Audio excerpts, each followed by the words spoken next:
திருக்குரானில் விவரிக்கப்பட்டுள்ள சப்த் வாசிகள் சனிக்கிழமை தினத்தை மீறியவர்கள் பற்றிய வரலாறு மிகவும் படிப்பினைமிக்க ஒன்றாகும். இது குறித்து குரானின் 7வது அத்தியாயம் அலராஃப் 163 முதல் 166 வரை ஆகிய வசனங்களில் விரிவாக கூறப்பட்டுள்ளது. இந்த வசனங்கள் முஹம்மது நபி ஸல்லல்லாஹு அலைஹி வஸல்லம் அவர்களின் வாழ்க்கையில் மதினா காலத்தில் அருளப்பட்டவை.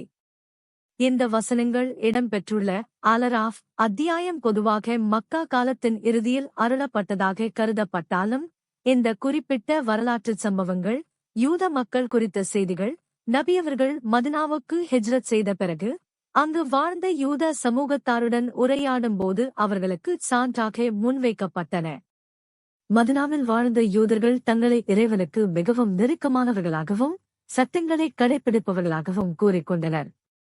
அப்போது அவர்கள் முன்னோர்கள் செய்த தவறுகளையும் இறைக்கட்டளையை அவர்கள் தந்திரமாக மீறிய போது ஏற்பட்ட விளைவுகளையும் அவர்களுக்கு நினைவூட்டுவதற்காக இந்த வசனங்கள் அருளப்பட்டன. திருக்குரானின் கூற்றுப்படி சனிக்கிழமை சப்பத் பற்றிய இந்த கட்டளை மூசா அலைஹிஸ்ஸலாம் அவர்கள் மூலமாகவே இஸ்ரேலியர்களுக்கு யூதர்களுக்கு வழங்கப்பட்டது. அந்த ஐலா ஊர் மக்கள் மூசா அலைஹிஸ்ஸலாம் அவர்களுக்கு பிறகு வாழ்ந்தவர்கள். மூசா அலைஹிஸ்ஸலாம் அவர்களுக்கு பிறகு வாழ்ந்த யூத சமூகத்தைச் சேர்ந்த ஒரு கூட்டத்தினர் செங்கடலின் ஓரத்தில் உள்ள ஐலா என்ற ஊரில் வசித்து வந்தனர். அவர்கள் தங்களுக்கு ஏற்கனவே வழங்கப்பட்டிருந்த இந்த சட்டத்தை அறிந்திருந்தும் பேராசையினால் அதனை தந்திரமாக மீறினார்கள். அல்லாஹ் அவர்களுக்கு ஒரு கட்டளையை விதித்திருந்தான். வாரத்தின் அனைத்து நாட்களிலும் அவர்கள் மீன் பிடிக்கலாம், ஆனால் சனிக்கிழமை அன்று மட்டும் மீன் பிடிக்கக்கூடாது. சனிக்கிழமை தினத்தை அவர்கள் முழுமையாக இறைவணக்கத்திற்காகவும் ஓய்விற்காகவும் ஒதுக்க வேண்டும் என்பதே அந்த கட்டளை.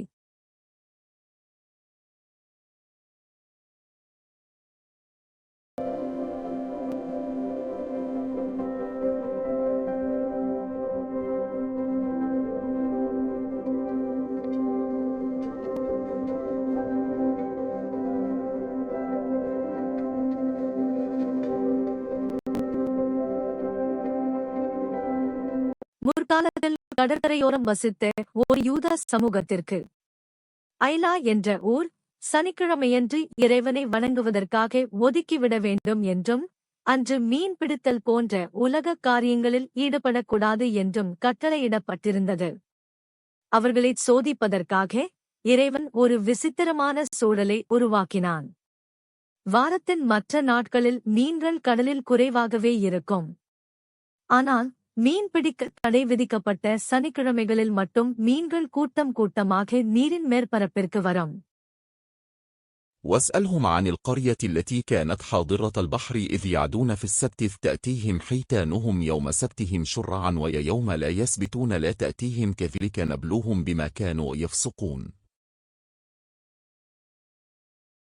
நபியே, கடல் ஓரத்தில் இருந்து அந்த ஊர்வாசிகளைப் பற்றி இவர்களிடம் கேளும். அவர்கள் சனிக்கிழமை சாப் அன்று வரம்பு மீறி நடந்தார்கள். சனிக்கிழமை அன்று அவர்களுக்குரிய மீன்கள் அவர்களுக்கு முன்னால் நீரின் மேற்பரப்பில் கூட்டம் கூட்டமாக வந்தன. ஆனால் அவர்கள் சனிக்கிழமை அல்லாத நாட்களில் மீன்கள் அவர்களிடம் வருவதில்லை. அவர்கள் பாவம் செய்து கொண்டே இருந்த காரணத்தினால் இவ்வாறு நாம் அவர்களைச் சோதித்தோம். அத்தியாயம் அலராஃப் 7 வசனம் 163. இந்தச் சோதனையை எதிர்கொண்ட அந்த மக்கள் 3 பிரிவினராக பிரிந்தனர். விதி மீறுபவர்கள், பேராசையினால் தடையை மீறி சனிக்கிழமையன்று மீன் பிடித்தவர்கள், நேரடியாக பிடிக்காமல் சனிக்கிழமை மீன்கள் வரும்போது குழிகளைத் தோண்டி அடைத்து வைத்துவிட்டு ஞாயிற்றுக்கிழமை பிடிப்பது போன்ற தந்திரங்களையும் செய்தார்கள்.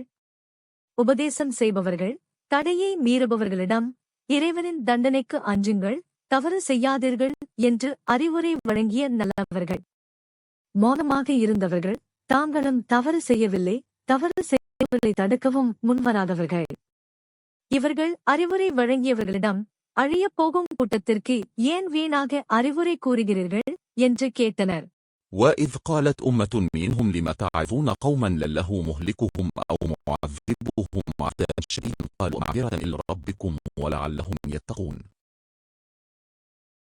அவர்களில் ஒரு பிரிவினர் மற்றொரு பிரிவினரிடம், அல்லாஹ் யாரை அழைக்கப் போகிறானோ அல்லது எவருக்கு கடுமையான தண்டனை வழங்கப் போகிறானோ அத்தகைய மக்களுக்கு நீங்கள் ஏன் அறிவுரை கூறுகிறீர்கள் என்று கேட்டபோது, அறிவுரை வழங்கிய அந்த நல்லவர்கள் உங்கள் இறைவனிடம் எங்கள் கடமையை செய்துவிட்டோம் என்று மன்னிப்பு கோருவதற்காகவும், ஒருவேளை அவர்கள் பாவங்களை விட்டுவிட்டு பயபக்தியுடையவர்களாக மாறக்கூடும் என்பதற்காகவும் நாங்கள் அறிவுரை கூறுகிறோம் என்று பதிலளித்தனர். திருக்குரான் அத்தியாயம் அலராஃப் 7 வசனம் 164. தொடர்ந்து அறிவுரை வழங்கியும் அந்த மக்கள் திருந்தாதபோது இறைவனின் தண்டனை இறங்கியது. தீமையை தடுத்தவர்கள், அறிவுரை வழங்கியவர்கள் மற்றும் காப்பாற்றப்பட்டனர். தடையை மீறியவர்கள் மற்றும் மௌனமாக இருந்தவர்கள் தண்டிக்கப்பட்டனர். குரானின் கூற்றுப்படி அவர்கள் இழிவடைந்த குரங்குகளாக மாறிவிடுங்கள் எனத் தண்டிக்கப்பட்டனர். فلما نسوا ما ذكروا به أنجينا الذين ينهون عن السوء وأخذنا الذين ظلموا بعذاب بئيس بما كانوا يفسقون. அவர்களுக்கு நினைவூட்டப்பட்ட அறிவுரைகளை அவர்கள் மறந்துவிட்டபோது தீமையை தடுத்துக் கொண்டிருந்தவர்களை நாம் காப்பாற்றினோம். அநியாயம் செய்தவர்களே, அவர்கள் வரம்பு மீறி பாவம் செய்து கொண்டிருந்த காரணத்தால் மிக கடுமையான வேதனையை கொண்டு நிறுத்தோம். அத்தியாயம் அலராஃப் 7 வசனம் 165. فلما عتوا عن ينهوا عنه قلنا لهم كونوا قردة خاسئين. எதை தவிர்த்து கொள்ளுமாறு அவர்கள் தடுக்கப்பட்டார்களோ அதையே அவர்கள் பெருமையுடன் செய்தபோது, இழிவடைந்த குரங்குகளாக மாறிவிடுங்கள் என்று நாம் அவர்களுக்கு கூறினோம். அத்தியாயம் அலராஃப் 7 வசனம் 166.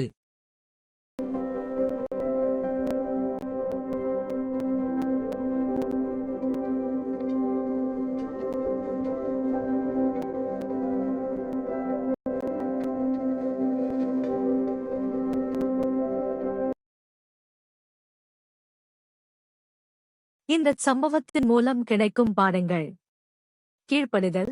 இறைவனின் கட்டளைகளைத் தந்திரங்கள் மூலம் தவிர்க்க முயல்வது பெரும் குற்றம். சமூக பொறுப்பு. ஒரு சமூகத்தில் தவறு நடக்கும்போது அதனைத் தடுப்பதும் அறிவுரை வழங்குவதும் நல்லவர்களின் கடமையாகும். பேராசை. உலக ஆதாயத்திற்காக ஆன்மீக விழுமியங்களை விட்டுக் கொடுப்பது அழிவுக்கு இட்டுச் செல்லும். நபித்துவத்திற்குச் சான்று. பல நூற்றாண்டுகளுக்கு முன்பு நடந்த இந்த மறைவான வரலாற்றை முஹம்மது நபி ஸல்லல்லாஹு அலைஹி வஸல்லம் அவர்கள் துல்லியமாக கூறுவது அவர்கள் இறைத்தூதர் என்பதற்கான ஒரு அத்தாட்சியாக அமைந்தது.